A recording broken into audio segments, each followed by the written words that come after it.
പണത്തെ ആകർഷിക്കുവാൻ സമ്പത്തിൽ മനസ്സ് കേന്ദ്രീകരിക്കുക. ഒരേ സമയം ധനമില്ലാത്ത അവസ്ഥയെക്കുറിച്ച് ശ്രദ്ധ കേന്ദ്രീകരിക്കുകയും ധനം ആകർഷിക്കുകയും ചെയ്യുക എന്നത് അസംഭവ്യമാണ്. ഭാവന ഉപയോഗിക്കുന്നത് ഗുണം ചെയ്യും. ധാരാളം സമ്പത്തുള്ളതായി ഭാവിക്കുന്ന കളികൾ കളിക്കുക. അപ്പോൾ പണത്തെക്കുറിച്ച് നല്ല ചിന്തകളുണ്ടാകും. പണത്തെക്കുറിച്ച് നല്ലത് തോന്നുമ്പോൾ കൂടുതൽ പണം നിങ്ങളുടെ ജീവിതത്തിലേക്ക് കടന്നു വരും. ഇപ്പോൾ മനസ്സിൽ സന്തോഷം ഉണ്ടാവുക എന്നതാണ് ജീവിതത്തിൽ കൂടുതൽ ധനം വന്നു ചേരാനുള്ള എളുപ്പമാർഗം.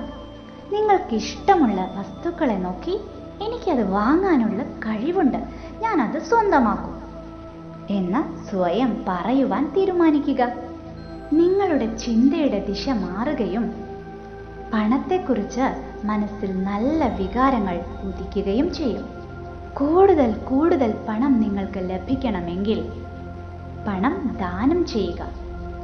പണത്തിൻ്റെ കാര്യത്തിൽ വിശാല മനസ്ഥിതി ഉണ്ടാവുകയും ദാനം ചെയ്യുന്നതിൽ മനസുഖം അനുഭവിക്കുകയും ചെയ്യുമ്പോൾ അത് എനിക്ക് ധാരാളം പണമുണ്ട് എന്ന് പ്രഖ്യാപിക്കുന്ന പോലെയാണ്. തപാലിൽ ചെക്കുകൾ വരുന്നത് മനസ്സിൽ സങ്കല്പിക്കുക. ചിന്തകളുടെ ത്രാസിൽ പണത്തിൻ്റെ വശത്തേക്ക് മുൻതൂക്കം വരുത്തുക. സമ്പത്തിനെ കുറിച്ച് ചിന്തിക്കുക.